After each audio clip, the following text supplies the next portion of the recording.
Os Colunistas, com Luiz Veríssimo. Boa noite. Hoje é quinta-feira, dia 29 de agosto de 2013.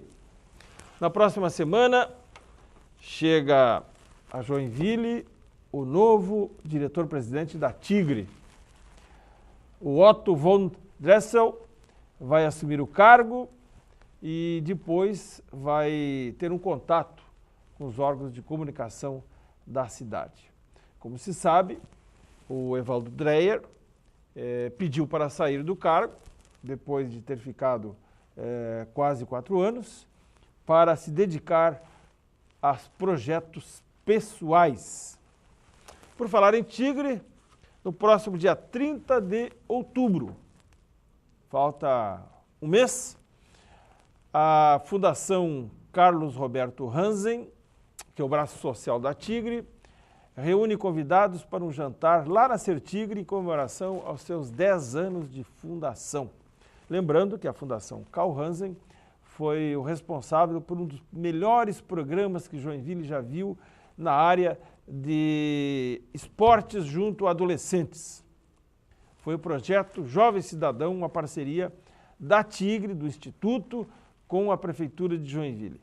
Se não me engano, na época, quase 1.000 jovens adolescentes participaram desse programa, que tem a vantagem de, quando o adolescente sair da escola, para não ficar ocioso, ele vai para participar desse programa e ter uma atividade esportiva para não ficar ocioso e vulnerável às más companhias. Companhias que estão cada vez mais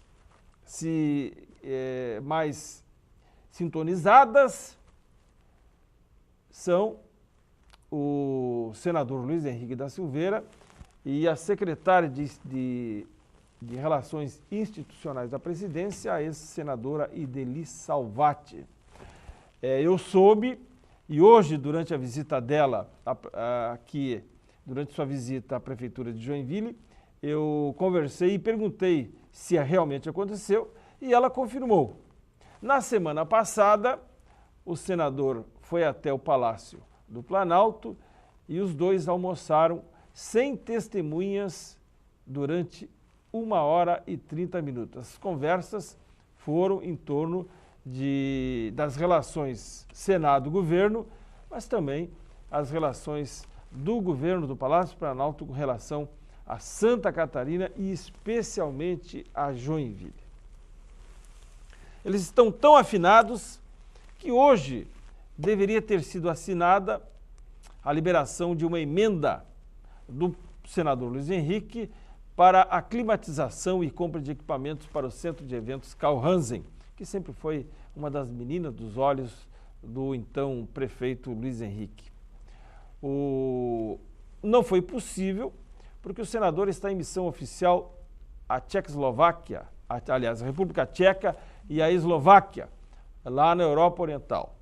E no próximo dia 13 ficou combinado de que haverá uma outra solenidade com a presença do prefeito, da secretária, a ministra Ideli Salvati, e também do senador Luiz Henrique, especialmente para liberar esses recursos. Ou seja, ela é a principal liderança do PT em Santa Catarina e ele a principal liderança do PMDB aqui no estado.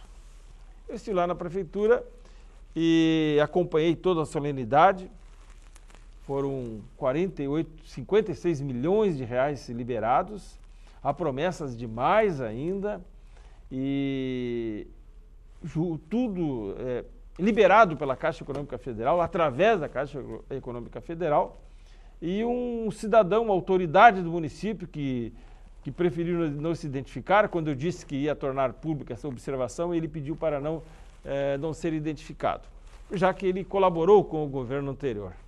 Ele me disse que nunca viu, aliás, ele disse que no período do prefeito Carlito, Brasília nunca tinha liberado tanto dinheiro como está liberando agora. E o governo aqui do município é do PMDB. O presidente da Câmara, João Carlos Gonçalves, divulgou nota ontem censurando o comportamento do vereador Maicon César com relação ao regimento interno da Câmara de Vereadores. Segundo a nota distribuída pela assessoria de comunicação, o vereador tem tido reclamação, o presidente tem tido reclamação com relação ao comportamento ilegal, segundo a nota, do vereador Maicon César, e que ele se acha o dono da comissão de defesa da economia popular. As relações entre o vereador Maicon César e o presidente da casa, João Carlos Gonçalves, politicamente não são das melhores. Hoje pela manhã, depois que eu publiquei essa nota na minha coluna, no Jornal Notícias do Dia, o vereador ligou, mas eu não pude atendê-lo e pedi desculpas a ele, porque estava nessa solenidade da ministra Idely Salvati. Olha, aconteceu de novo. Dois jovens, certamente sob o efeito de drogas, assaltaram uma panificadora na Zona Sul, pegaram o carro e foram em direção a Araquari. Uma das testemunhas viu eles entrando no carro, anotou a placa e ligou para a polícia militar. A viatura seguiu, o carro deles caiu e a polícia foi atrás e eles atiraram na polícia.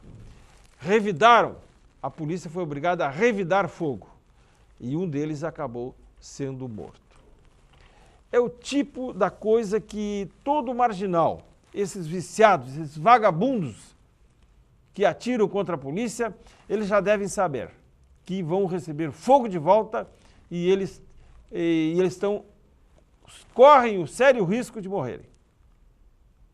É a lei da proteção, é o instinto natural do policial. Atirou em policiais, em policial de trabalho, fardado, vai receber o fogo de volta. Isso já deveria estar como jurisprudência no Código Penal. Mas só que em alguns casos é difícil provar se houve ou não revide de tiros. Estou publicando hoje na minha coluna uma reclamação de um leitor que tem um terreno de 500 metros quadrados e quer construir ali 4 quartos de kitnet. É claro que kitnet são apartamentos pequenos, só que quando ele foi dar entrada na prefeitura, a prefeitura exigiu isso lá no Jardim Paraíso. Isso lá na região do Jardim Sofia. Lá no Jardim Sofia. Só que a prefeitura exigiu para cada 2 quartos uma vaga de garagem. E o projeto vai ser inviabilizado, porque não dá para construir 4 kitnets e 2 garagens naquele terreno. E ele reclamou. Depois do intervalo, vou lhes falar de um caso completamente diferente desse que o prédio foi construído. Voltamos depois do intervalo.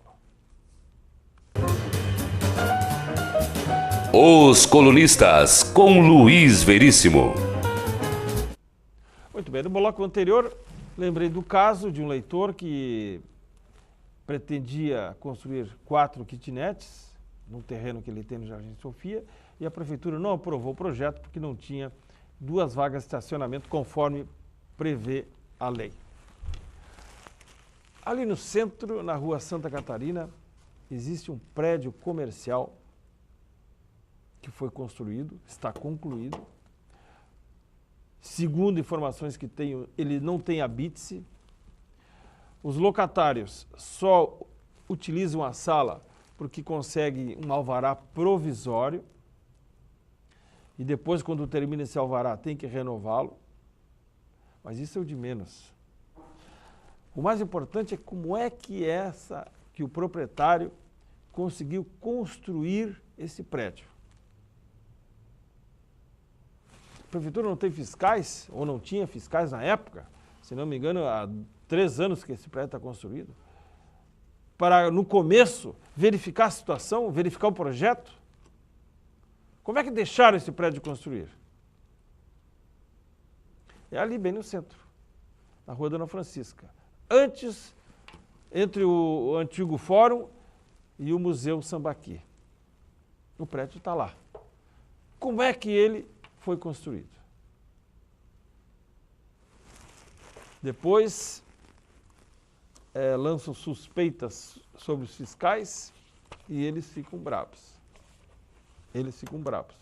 E até com razão, porque a grande maioria, e eu conheço, pelo menos os que eu conheço que trabalham como fiscal de postura, são pessoas íntegras, honestas e que fazem o seu trabalho. Ou o número é insuficiente? Ou será que ninguém viu esse prédio sendo construído lá e esses fiscais que passaram por ali não viram o prédio e não foram confirmar? Fica a pergunta. Agora, lá no Jardim Sofia, não, esse não pode construir. Ele nem iniciou a construção porque não permitiu. E como é que esse prédio aqui do centro iniciou e a obra foi concluída? Por falar em bairro, há muito tempo que eu ouço reivindicação dos moradores lá do Jardim Paraíso para que a prefeitura coloque tubulação numa vala que tem entre as duas vias da Avenida Plutão, que é a principal lá do Jardim Paraíso. Essa vala é utilizada pelo esgoto e o cheiro é insuportável. Já foi feito um pedaço, depois parou. E agora a prefeitura, depois de muito tempo, a prefeitura está colocando tubos, vai drenar a rua para asfaltá-la. É uma grande obra lá no Jardim Paraíso da prefeitura. Segundo informações da assessoria de imprensa, até agora, ou pelo menos serão investidos 330 milhões de recursos próprios da prefeitura. E depois virá o asfaltamento.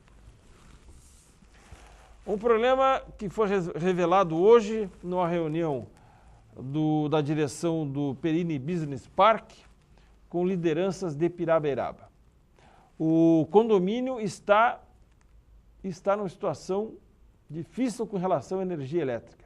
A subestação que foi aprovada, que foi deliberada para construir, para aumentar a potência de energia elétrica dentro do condomínio, ela está embargada na justiça e a estação não foi construída. E o Perini está passando por dificuldades. Disse um dos participantes da reunião, pertencente à diretoria do Perini, de que a saída da Universal Leaf Tabaco de lá vai acabar diminuindo o consumo de energia e vai possibilitar que a situação se estenda por mais um pouco.